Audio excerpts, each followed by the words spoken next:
She turned away, rejected as a mail-order bride, until the cowboy whispered, "Be mine." Eleanor Morrison had never been beautiful, and she had made her peace with that truth long ago. But standing on the train platform in Dusty Ridge, Montana, watching the man who was supposed to become her husband turn his back and walk away, she discovered there was a vast difference between accepting you weren't beautiful and being rejected because of it. The journey from Philadelphia had taken 3 weeks. 3 weeks of rattling train cars, stale bread, and sleeping sitting upright while her carpetbag served as a pillow. 3 weeks of rehearsing what she would say when she finally met Samuel Pritchard, the rancher whose letters had been so kind, so full of hope for their future together. She had read those letters until the paper grew soft at the creases, imagining the life they described. A ranch with horses, wide open skies. A place where a woman's worth might be measured by something other than her appearance. Eleanor had been honest in her letters. She had told Samuel about her education, about her skill with numbers, about her love of books and her practical nature. She had told him she wasn't a great beauty, but she had not told him about the birthmark that covered the left side of her face, a deep purple stain that began at her temple and spread down to her jaw. And the photograph she had sent, at the matrimonial agency's insistence, had been carefully angled to show only her right side. When Samuel Pritchard approached her on the platform, she had recognized him immediately from his description. Tall, broad-shouldered, with a thick mustache and serious eyes. He had looked at her carpetbag first, then at her traveling cloak, and finally at her face. She had turned toward him fully, refusing to hide. She had hidden all her life, and she was tired of it. His expression had changed in an instant. The welcoming smile had frozen, then faded. His eyes had widened slightly, then narrowed. She watched him take a step back, watched him glance around the platform as if looking for someone else, anyone else who might be his intended bride. "Miss Morrison?" he had asked, though his tone suggested he already knew the answer and was hoping desperately to be wrong. "Yes, Mr. Pritchard. I'm Eleanor Morrison." She had kept her voice steady, kept her chin up, even as her heart began to crack. He had stared at her for a long moment, and she could see him struggling with something. Duty, perhaps. Or politeness. Or the simple human decency that said you didn't abandon someone you had invited to travel halfway across the country. But whatever better angels he might have possessed, they lost the battle. "I'm sorry, Miss Morrison," he had said, and his voice was cold, formal, the voice of a stranger. "But this won't do at all." He had reached into his pocket and pulled out a handful of bills. $20, carefully counted and pressed into her hand. "For your trouble," he had said. "There's a boarding house in town. Kelly's place. She might have work for you." And then he had turned and walked away, just like that. He had climbed into his wagon, snapped the reins, and driven off down the dusty main street, leaving her standing alone on the platform with her carpetbag and $20 and the sound of whispers starting behind her, because of course there had been witnesses. A dozen people had been on that platform, waiting for the train or greeting arrivals or simply watching because there was little enough entertainment in a small Montana town. They had all seen Samuel Pritchard's mail-order bride arrive. They had all seen him take one look at her and reject her on the spot. Eleanor had stood very still, waiting for the platform to empty, waiting for the whispers to fade. The train pulled away, heading west toward its next stop, and she thought about running after it, about jumping aboard and going anywhere but here. But she had spent nearly all her money on the ticket to Montana. The $20 Samuel had given her wouldn't get her back to Philadelphia. It wouldn't get her anywhere. When the platform finally cleared, she picked up her carpetbag and started walking into town. Dusty Ridge was small, smaller than she had imagined. One main street lined with wooden buildings. A general store, a bank, a saloon, a church with a white steeple. She could feel eyes on her as she walked, could see curtains twitching in windows. The woman rejected by Samuel Pritchard. The mail-order bride with the ruined face. Mrs. Kelly's boarding house was at the far end of town, a 2-story building with peeling paint and a sagging porch. Eleanor climbed the steps and knocked on the door. A woman answered, round-faced and gray-haired, wiping her hands on her apron. "Mrs. Kelly? My name is Eleanor Morrison.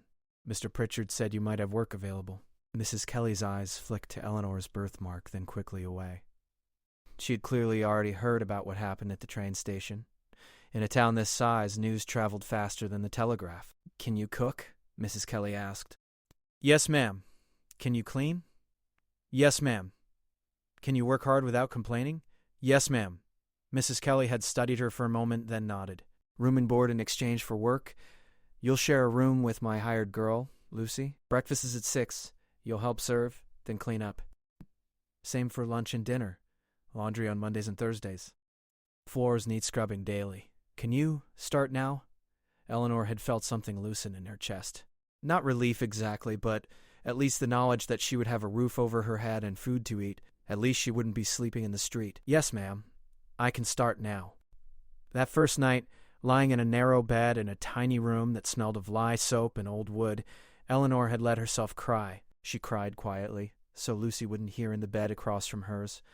She cried for the life she had left behind in Philadelphia, for the aunt who had raised her and died 6 months ago, leaving Eleanor alone and penniless.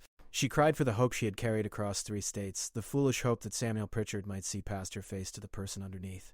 She cried because she was 26 years old and stranded in a town where everyone knew her as the woman who wasn't good enough. But she only allowed herself that one night of tears. In the morning, she woke before dawn, splashed cold water on her face, and went downstairs to help Mrs. Kelly prepare breakfast for the boarders. She scrubbed floors until her knees ached. She hauled water from the pump until her arms trembled. She smiled politely at the boarders who stared, and the ones who looked away, and the ones who muttered to each other when they thought she couldn't hear. She had survived worse than this. She had survived her parents' death when she was 8. She had survived the children who called her monster, the young men who laughed when she walked past, the women who told her she should be grateful for any attention at all. She had survived 26 years of being treated as less than human because of something she couldn't control. She would survive Dusty Ridge, Montana, too. As the sun set on her first day in town, Eleanor stood on the boarding house porch and looked out at the vast prairie stretching endlessly toward the mountains. The sky was bigger here than it had ever been in Philadelphia, painted in shades of orange and pink and purple. The air smelled of sage and dust and possibility. Samuel Pritchard had rejected her. The town had witnessed her humiliation. She had no money, no prospects, no way home. The weeks that followed blurred together in a haze of hard work and exhaustion.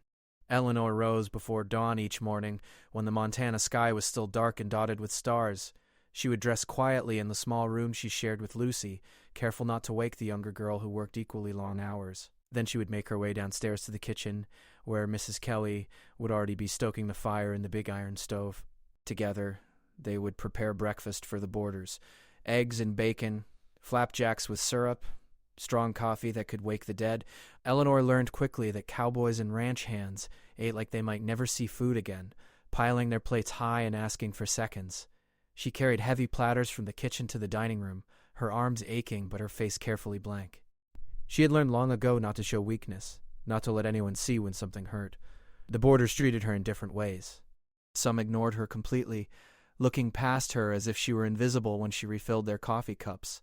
Others stared openly at her birthmark, their eyes lingering on the purple stain that covered half her face. A few made crude comments to each other, loud enough for her to hear, but quiet enough that they could pretend they hadn't meant for the words to reach her ears. "Shame about that face," one grizzled cowboy had said to his companion during her second week. "Body ain't half bad, but a man would have to put a bag over her head." Eleanor had kept pouring coffee, her hand steady even though something twisted painfully in her chest. She had heard worse. She would hear worse again. The trick was not to let it show, not to give them the satisfaction of knowing they had landed a blow. But there were kind people, too. Mrs. Kelly never mentioned Eleanor's appearance, treating her simply as a worker who either did her job well or didn't.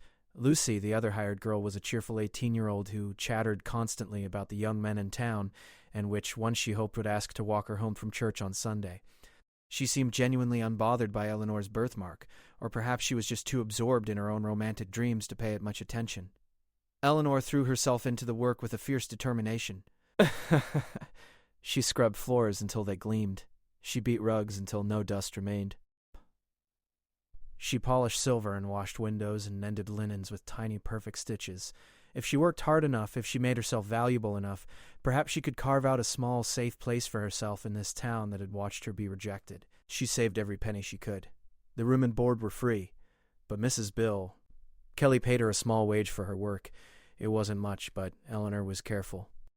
She kept her money in a small cloth bag tucked under her mattress, counting it each night before she slept. At this rate, it would take her nearly a year to save enough for train fare back to Philadelphia. But what would she do once she got there? She had no family, no friends, no prospects. At least here she had work and a roof over her head. The town continued to whisper about her. She heard the stories that circulated, growing more elaborate with each telling. Some said she had lied to Samuel Pritchard, tricking him with a false photograph. Others claimed she was running from a scandal back east, that the birthmark was God's punishment for some terrible sin. A few of the more charitable souls simply pitied her, which somehow felt worse than the cruel gossip. Eleanor kept her head down and her mouth shut. She went to church on Sundays because Mrs. Kelly expected it, sitting in the back pew and listening to Reverend Thomas preach about love and charity while the congregation carefully avoided looking at her. She shopped at the general store for Mrs. Kelly's supplies, enduring the silence that fell when she entered and the conversations that resumed in urgent whispers after she left. 3 months into her time in Dusty Ridge, something unexpected happened. Mrs. Kelly had been sitting at the kitchen table late one evening, surrounded by papers and ledgers, her face creased with worry. Eleanor had been washing the dinner dishes, but she couldn't help noticing the older woman's distress. "Is everything all right, Mrs. Eleanor?" "Kelly?" she had asked quietly. Mrs. Kelly had looked up, startled, as if she had forgotten Eleanor was there. "Oh, it's nothing for you to worry about, dear. Just these blasted accounts. Numbers have never been my strong suit, and I'm afraid I've gotten myself into a muddle." Eleanor had dried her hands on her apron and moved closer. "May I look?" Mrs. Kelly had hesitated, then shrugged. "I suppose it can't hurt, though I doubt you'll make any more sense of it than I have." But Eleanor could make sense of it. Numbers had always spoken to her in a way that words sometimes didn't. She could see patterns in relationships, could hold columns of figures in her mind and manipulate them effortlessly. Her aunt had recognized this gift when Eleanor was young, and had insisted she continue her education even when other girls her age were leaving school to marry or work. She studied Mrs. Kelly's ledgers for a long moment, her finger tracing down the columns. "You've got the entries in the wrong columns here," she said softly, "and these figures don't add up correctly. You've been overcharged by the butcher for 3 months running, and the coal merchant's bill is calculated wrong." Mrs. Kelly had stared at her. "Are you certain?" Eleanor had nodded, taking a pencil and making quick corrections. She showed Mrs. Pixick Kelly where the errors were, explaining each one clearly and simply. When she finished, Mrs. Soaz Kelly sat back in her chair, her expression stunned. "Child, you've just saved me from bankruptcy. I've been bleeding money for months and couldn't figure out why. If I'd continued like this, I'd have lost the boarding house by spring." Word spread quickly after that, the way all news spread in Dusty Ridge. The rejected mail-order bride was good with numbers. Very good. Within a week, Mr. Henderson from the general store had appeared at the boarding house asking if Eleanor might take a look at his accounts. Then Mrs. Patterson, who ran the dress shop, had come with her ledgers. The blacksmith followed, then the owner of the feed store. Eleanor worked on their books in the evenings, after her regular duties were finished. She charged modest fees, adding the money to her savings. For the first time since arriving in Montana, she felt a small spark of something that might have been hope. People were seeking her out not despite her appearance, but because of her abilities. They might not invite her to social gatherings or treat her as an equal, but they needed her, and that was something. One Tuesday afternoon, nearly 4 months after her arrival, Eleanor was sweeping the boarding house porch when a wagon pulled up outside. She glanced up and saw a man climbing down, tall and lean, with sun-weathered skin and dark hair that needed cutting. He wore work clothes, dusty from the range, and a hat that had seen better days. But there was something about the way he moved, an easy confidence, that caught her attention. He approached the porch, pulling off his hat as he climbed the steps. "Afternoon," he said, his voice deep and pleasant. "I'm looking for Mrs. Kelly. She's inside," Eleanor said, gesturing toward the door. "I can fetch her for you." "Actually, I'm looking for someone else too, Miss Eleanor Morrison. I was told she might be here." Eleanor's grip tightened on the broom handle. "I'm Eleanor Morrison." The man looked directly at her, his eyes meeting hers without flinching, without sliding away to avoid her birthmark. It was so unusual that Eleanor found herself staring back, uncertain how to respond. "Miss Morrison, my name is James Thornton. I own a ranch about 5 miles outside of town. I've heard you're good with figures, and I'm hoping you might be willing to help me. My books are in terrible shape. 3 years of terrible shape, if I'm being honest. I can pay you for your time."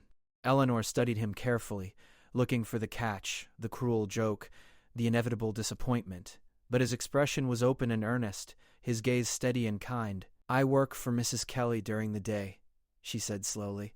"But I could look at your books in the evenings." James Thornton smiled, and something about that smile made Eleanor's heart do an unexpected flutter. Evenings would be perfect. "Could you start this week? Thursday evening, perhaps?" Eleanor nodded, not trusting herself to speak. "Thank you, Miss Morrison. I'll be here Thursday at 6. He put his hat back on and tipped it politely. "I appreciate your help." As he drove away, Lucy appeared at Eleanor's elbow, grinning like a cat with cream. "That's James Thornton," she whispered. "He's got the nicest ranch in the county, and he's single. His wife died a few years back. Every unmarried woman in 3 counties has tried to catch his eye." Eleanor returned to her sweeping, telling herself not to be foolish. James Thornton needed help with his accounts, nothing more. But as she worked, she found herself thinking about the way he had looked at her, really looked at her, without flinching or turning away. It had been such a small thing, that steady gaze, but in Eleanor's world of averted eyes and whispered comments, it felt like everything. Thursday evening arrived with agonizing slowness. Eleanor found herself distracted throughout the day, burning the porridge at breakfast and nearly dropping a stack of plates at lunch. Lucy noticed and teased her mercilessly, whispering suggestions about which dress Eleanor should wear and whether she should pin her hair up or leave it down. "It's just business," Eleanor insisted, scrubbing a pot with more force than necessary. "He needs help with his accounts. That's all." Lucy had laughed, a knowing sound that made Eleanor's cheeks flush. "If you say so. But I've never seen you this flustered over Mr. Henderson's ledgers." At precisely 6 o'clock, James Thornton arrived. Eleanor heard the wagon pull up outside and took a moment to steady her breathing before walking to the door. She had changed into her better dress, a simple gray cotton that she told herself was just because her work dress was dirty. She had also brushed her hair more carefully than usual and pinned it back neatly. James stood on the porch holding a worn leather satchel that bulged with papers. When Eleanor opened the door, he smiled that same warm smile that had unsettled her days earlier. "Miss Morrison, thank you for agreeing to help me." Mrs. Kelly had given them permission to use the small parlor, a room usually reserved for boarders who wanted to read or write letters in peace. Eleanor led James inside and gestured to the table by the window. The evening light was still good, golden and warm as it streamed through the glass. James opened his satchel and began pulling out ledgers, receipts, scraps of paper with scribbled notes, and what appeared to be 3 years' worth of accounting chaos. Eleanor stared at the mountain of paper and felt something close to horror. "I know it's bad," James said, running a hand through his hair in a gesture that seemed both sheepish and endearing. "My wife used to handle all this. Sarah was good with numbers, organized, kept everything neat and proper. After she died, I just couldn't bring myself to deal with it. I'd shove papers in the satchel and tell myself I'd sort it out later. 3 years of later, and here we are." Eleanor heard the grief in his voice when he mentioned his wife, saw the shadow that crossed his face. She understood that kind of loss, the way it could hollow you out and make even simple tasks feel impossible. "We'll sort it out," she said gently. "It might take some time, but we'll get it organized." They worked together as the evening light faded and Mrs. Kelly brought in lamps. Eleanor started by sorting the papers into categories: supply purchases, livestock sales, equipment repairs, wages paid to ranch hands. James sat across from her, answering her questions about dates and amounts, explaining the ranch's operations. As they worked, James talked. He told her about his ranch, the Thornton place, which had been in his family for 15 years. He ran cattle primarily, with some horses. He employed 3 ranch hands year-round and hired extra help during roundup and branding season. He loved the work. He said loved being outdoors and working with animals and seeing the results of his labor in tangible ways. "But the paperwork," he admitted with a rueful smile, "has always defeated me. Sarah used to joke that I could birth a calf in a blizzard but couldn't balance a ledger to save my life." Eleanor found herself smiling, something she rarely did. "Everyone has different strengths. You shouldn't feel badly about asking for help with something that isn't natural to you." James looked at her thoughtfully. "Is it natural to you? Working with numbers?" Eleanor nodded. "Always has been. Even when I was small, I could look at a column of figures and just see the answer. My aunt said it was a gift, though it's not one that's particularly useful for a woman in most circumstances." "It's useful now," James pointed out. "You're helping half the businesses in Dusty Ridge stay afloat." They fell into a comfortable rhythm over the following weeks. James came every Tuesday and Thursday evening, bringing his chaos of papers and his easy conversation. Eleanor organized his accounts, created proper ledgers, showed him simple systems for keeping track of expenses and income. But more than that, they talked. James told her about growing up in Ohio, about coming west with his parents as a teenager, about building the ranch from almost nothing. He told her about Sarah, his voice soft with memory, how they had met at a church social and married within 6 months, how she had loved wildflowers and sang while she worked and wanted a house full of children. "We had 3 years together," he said one evening, his fingers tracing patterns on the table. "Then she got pregnant and we were so happy. But something went wrong during the birth. The baby was too big, positioned wrong. The doctor couldn't save either of them. Eleanor's heart ached for him. I'm so sorry." James had looked up at her then, really looked at her, and Eleanor saw understanding in his eyes. "You've lost people too. I can hear it in your voice when you talk about your aunt." So Eleanor told him her story. About her parents dying when she was 8. About her aunt taking her in even though she was poor and already struggling. About growing up marked by the birthmark, treated as something less than human by most people she encountered. About her aunt's death and the desperation that had led her to answer Samuel Pritchard's advertisement. "He took one look at me and walked away," Eleanor said, surprised by her own honesty. She rarely spoke about that day, in front of everyone, paid me off like I was a bad debt and left me standing there. James's jaw had tightened. "Then he's a fool. A blind fool." Eleanor had tried to laugh it off, to pretend the words didn't matter, but James had reached across the table and gently touched her hand. Just a brief contact that sent warmth flooding through her. "I mean it, Eleanor." "May I call you Eleanor?" She had nodded, unable to speak. "Eleanor, you're one of the smartest people I've ever met. You're patient and kind, and you actually listen when people talk. You've saved my ranch with your work on these books. You've probably saved half the businesses in town. And Samuel Pritchard walked away from you because of a birthmark?" James shook his head. "That says everything about him and nothing about you." No one had ever spoken to her like that before. No one had ever looked past her face to see the person underneath with such clear, unshakable certainty. Eleanor felt tears prick at her eyes and blinked them away quickly. As autumn turned toward winter, Eleanor realized she was waiting for Tuesday and Thursday evenings the way she had once waited for Christmas as a child. She found herself thinking about James during the day, wondering what he was doing, whether he was warm enough in the cold winds that had started blowing down from the mountains. She noticed things about him. The way his eyes crinkled when he smiled, the calluses on his hands from hard work, the gentleness in his voice when he talked about his horses. One evening in late November, they finished working on his accounts earlier than usual. Eleanor had finally gotten his books completely organized and up to date. James looked at the neat ledgers with something like wonder. "I can't believe you did all this. Eleanor, you're a miracle worker." "Hardly," Eleanor said, but she was pleased.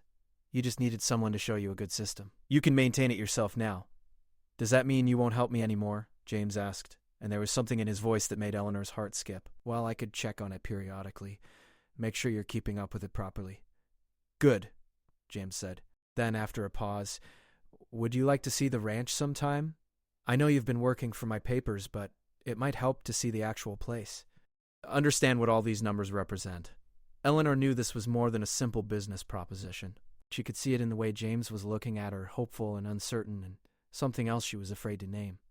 "I'd like that," she said softly. The next Sunday, James came to collect her after church. Several people stared as Eleanor climbed into his wagon, and she heard the whispers start immediately. But James seemed oblivious to the gossip, keeping up a steady stream of conversation as they drove out of town and into the open prairie.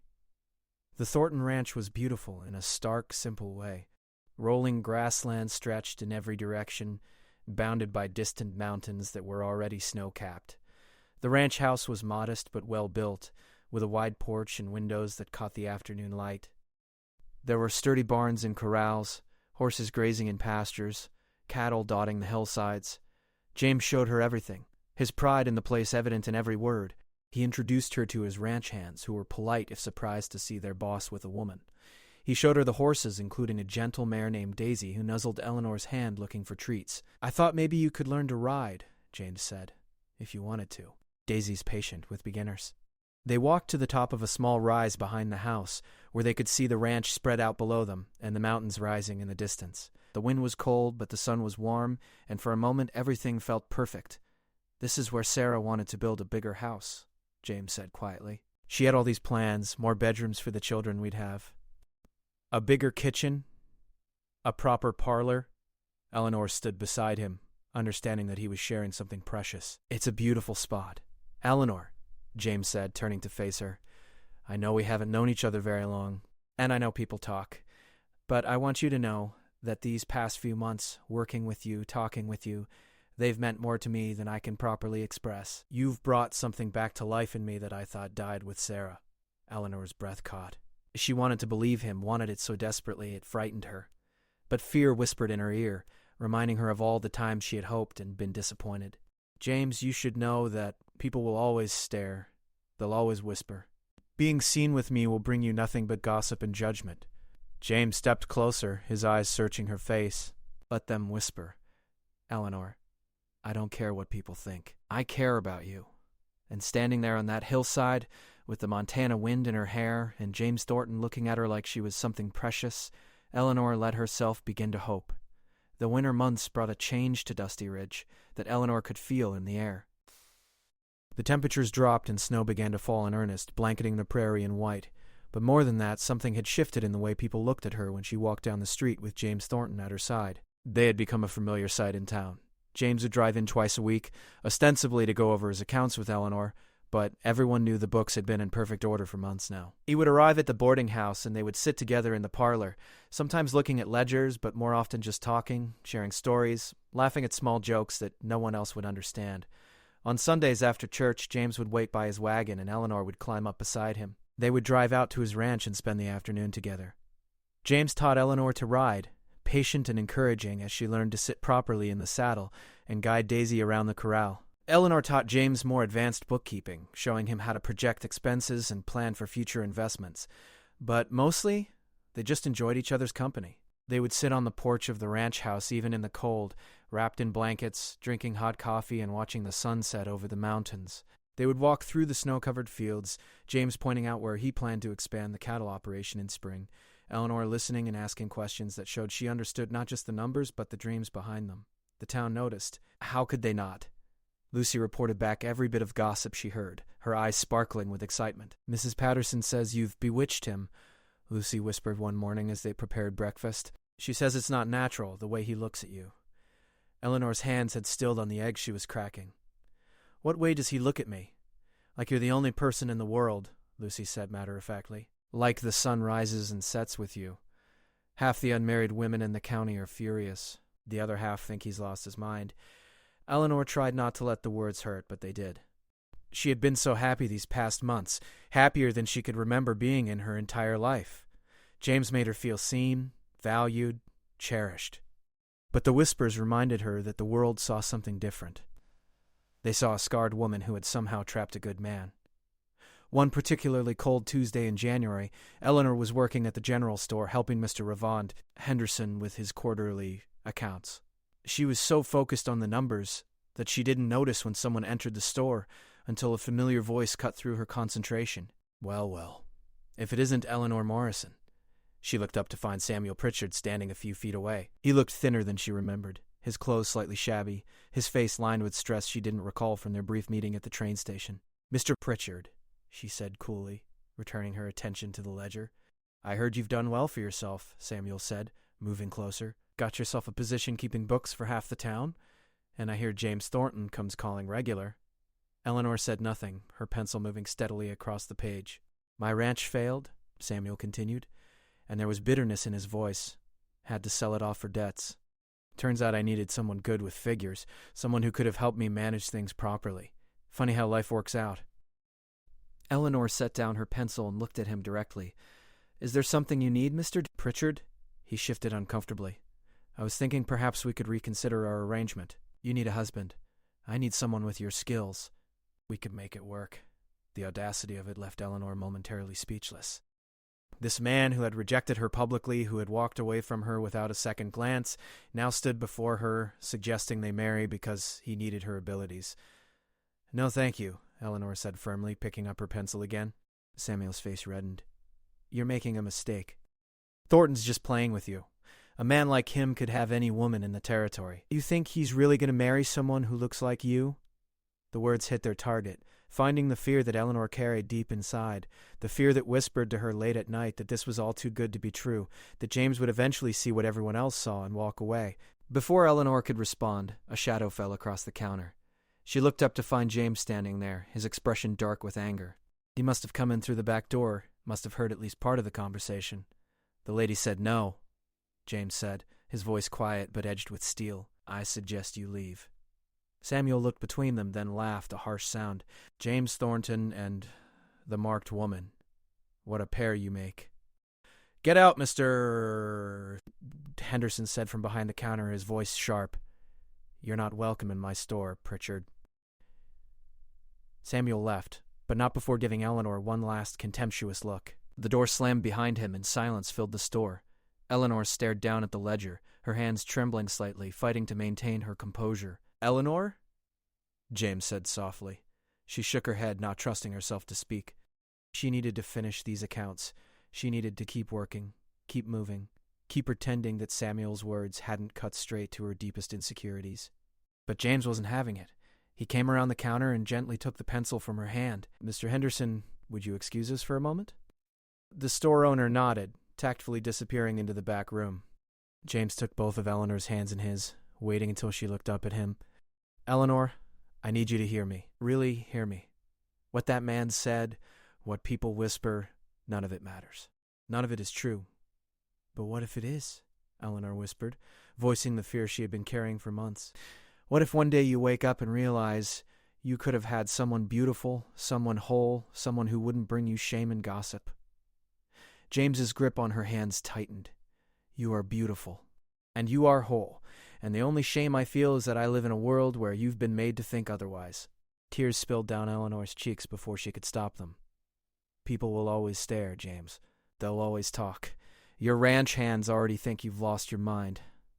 The women in town think I've bewitched you. If this continues, it will never stop." "Good," James said fiercely. "Let them stare. Let them talk. Eleanor, I lost Sarah, and I thought I'd never feel anything again. I thought I'd just work the ranch until I died, and that would be enough. Then you came into my life with your brilliant mind and your kind heart and your terrible jokes about ledgers, and suddenly I was alive again. You did that. Not some beautiful socialite, not some proper rancher's daughter, you. Eleanor Morrison, exactly as you are." "I'm afraid," Eleanor admitted, her voice breaking. "I'm afraid to believe this is real." "I know," James said gently. "I know you've been hurt.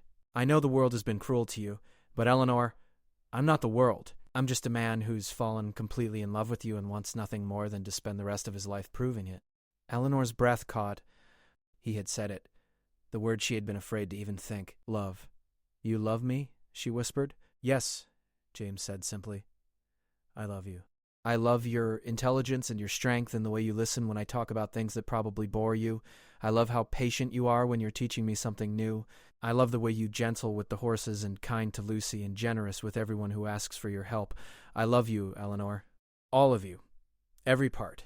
Eleanor wanted to believe him. She wanted it so desperately it physically hurt. But Samuel's words echoed in her mind, mixing with every cruel comment she had ever endured. As if sensing her turmoil, James released one of her hands and cupped her face gently, his palm warm against her birthmark. Eleanor's instinct was to pull away, to hide that side of her face as she always did. But James held her steady, his thumb brushing across the purple stain with such tenderness that fresh tears spilled down her cheeks. "This," he said softly, "is just part of you. Like my bad knees from a horse kicking me when I was 16. Like the scar on Sarah's hand from when she burned herself cooking. Like every mark and imperfection that makes a person real and human and beautiful. It doesn't define you, Eleanor. It's just part of the woman I love." Something broke open inside Eleanor then, something that had been locked tight for 26 years. All the pain, all the rejection, all the loneliness came pouring out in gasping sobs, and James held her through it, right there in Mr. Henderson's general store, not caring who might see or what they might say.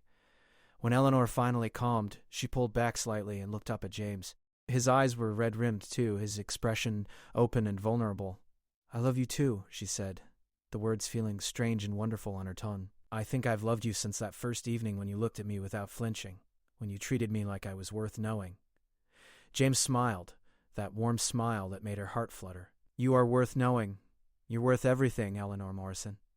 Then, right there, with Mr. Henderson probably listening from the back room and the whole town likely to hear about it within the hour, James Thornton leaned down and kissed her.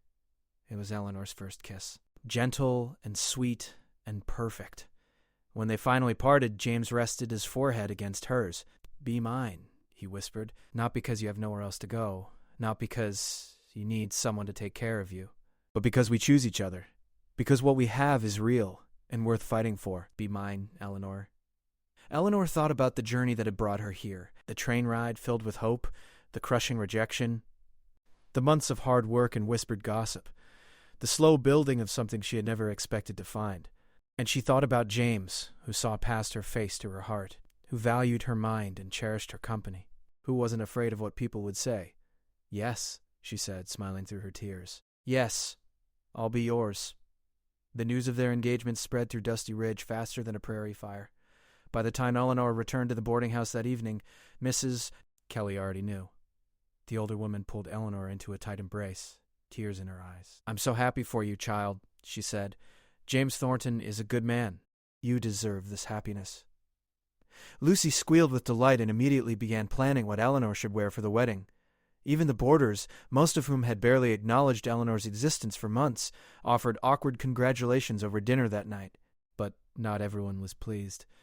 Eleanor felt the weight of disapproving stares when she went to church that Sunday. She heard the whispered conversations that stopped abruptly when she walked past. Some people simply couldn't understand why a man like James Thornton would choose someone like her. The women were perhaps the harshest. Mrs. Patterson, who ran the dress shop, made pointed comments about how some people had ways of trapping men. Several of the younger women who had set their caps at James over the years couldn't hide their bitterness. Even some of the Kindersouls seemed confused, as if Eleanor's engagement violated some natural law they had always believed in. Eleanor tried not to let it bother her. She had James's love, and that should have been enough.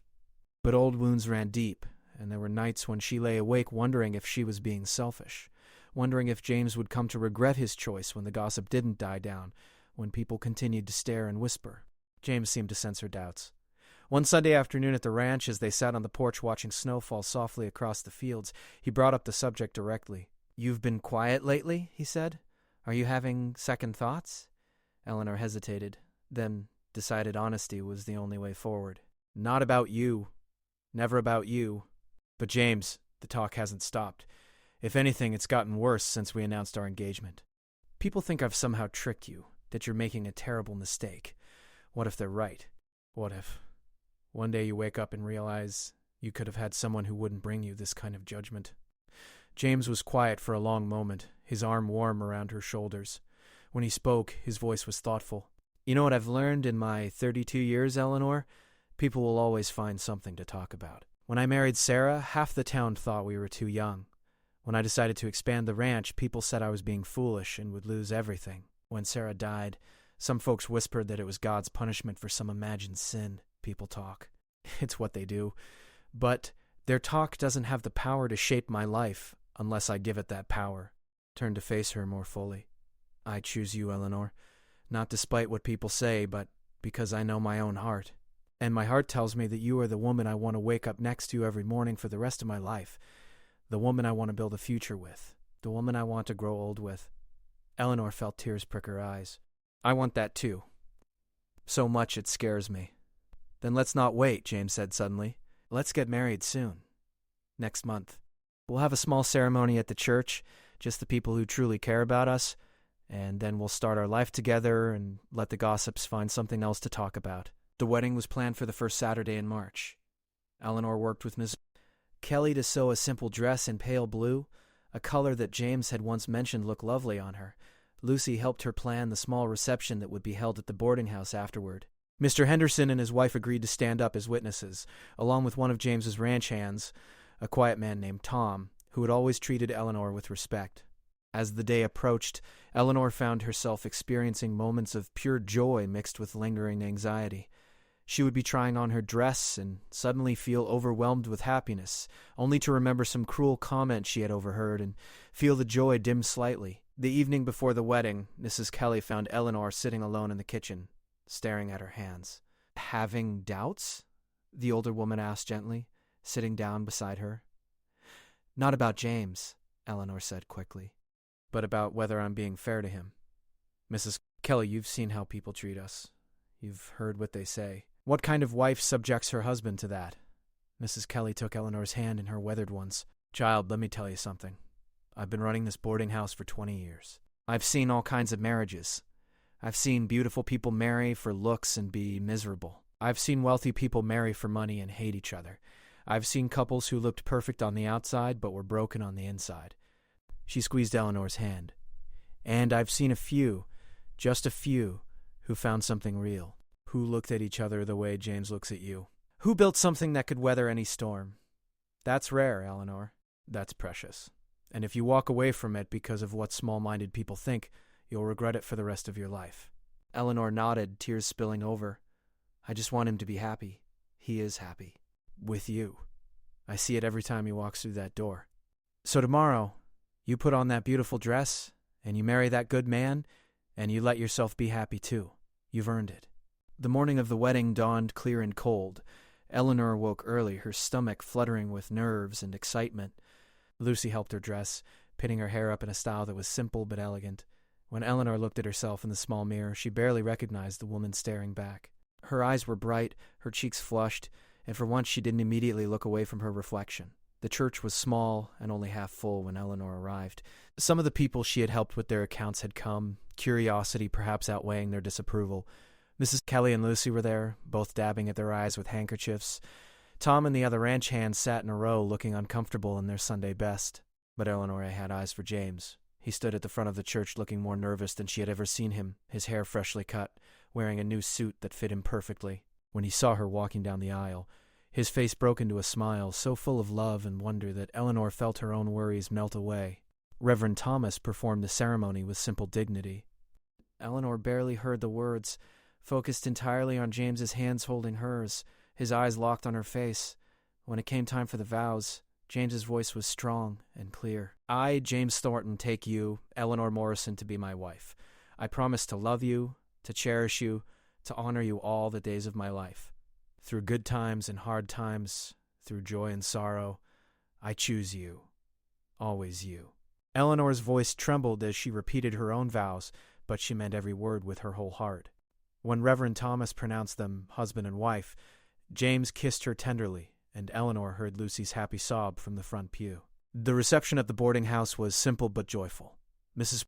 Kelly had prepared a beautiful meal, and there was cake and coffee and even some music when one of the ranch hands pulled out a fiddle. Eleanor danced with James in the small parlor, his arms strong around her, and for those few hours the rest of the world disappeared. But reality returned soon enough. As the party wound down, and Eleanor changed into her traveling clothes to go to the ranch, she overheard a conversation between two women who had attended the ceremony. Well, he's made his bed, one of them said. Let's see how long it takes before he regrets it. Give it a year, the other replied. Then we'll see if he's still so devoted. Eleanor felt the old familiar pain, but before it could take root, James appeared at her side. He must have heard the comments too, because he took her hand and led her outside to where his wagon waited. Eleanor, he said quietly as he helped her up onto the seat, those women, everyone who doubts us, they don't matter. The only opinions that matter are yours and mine, and I know, without a shadow of doubt, that marrying you was the best decision I've ever made. As they drove away from town toward the ranch that would now be her home, Eleanor looked back at Dusty Ridge one last time. She thought about the woman who had arrived here 9 months ago, broken and rejected, and believing she had nothing to offer the world. That woman was gone. In her place was Eleanor Thornton, wife to a good man, valued for her mind and her heart, loved for exactly who she was. The ranch looked beautiful in the afternoon light, the house warm and welcoming.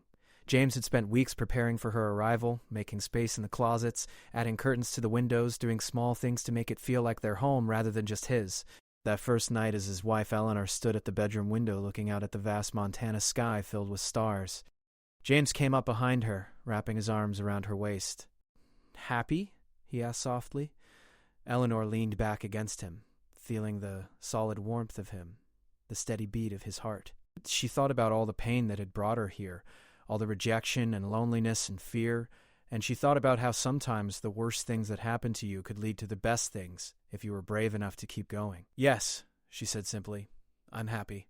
Over the years that followed, Eleanor and James built a life together that exceeded anything she had dared to dream. She continued helping businesses in town with their accounts, her reputation growing until people came from neighboring counties seeking her expertise. She started teaching mathematics to children whose parents couldn't afford formal schooling, discovering a gift for explaining complex concepts in simple terms. The ranch prospered under their joint management. James's practical knowledge combined with Eleanor's financial planning. They weathered droughts and hard winters, celebrated good years, and supported each other through difficult ones. The town's attitude shifted slowly. Some people never came around, clinging to their prejudices. But others, Seeing the obvious love and partnership between James and Eleanor, began to reconsider their assumptions. When Eleanor saved the bank from collapse with her careful analysis of their accounts, even the most skeptical had to acknowledge her value. And when a young woman arrived in Dusty Ridge years later, another mail-order bride rejected at the train station for reasons that seemed cruel and arbitrary, it was Eleanor who approached her first. "Come with me," Eleanor said gently, seeing her own past reflected in the girl's terrified eyes. "You're not alone." She took the girl to the ranch, gave her a job helping with the books, introduced her to people who might need her particular skills, because Eleanor understood something that she had learned through pain and ultimately through love. Sometimes rejection wasn't the end of your story. Sometimes it was just the beginning, a redirection towards something better than you had imagined possible. On quiet evenings, when Eleanor and James sat together on their porch, watching the sunset paint the mountains in shades of gold and purple, James would sometimes whisper the words that had changed everything. "Be mine." And Eleanor, secure in the life they had built together, in the love that had proven stronger than prejudice and gossip and doubt, would whisper back the same answer she had given that day in the general store. Always. She had learned that true beauty wasn't found in a perfect face or an unmarked body. It was found in kindness and courage, in choosing to love despite fear, in building something real with another imperfect human being. Samuel Pritchard had rejected her because he could only see the surface. James had chosen her because he saw everything underneath.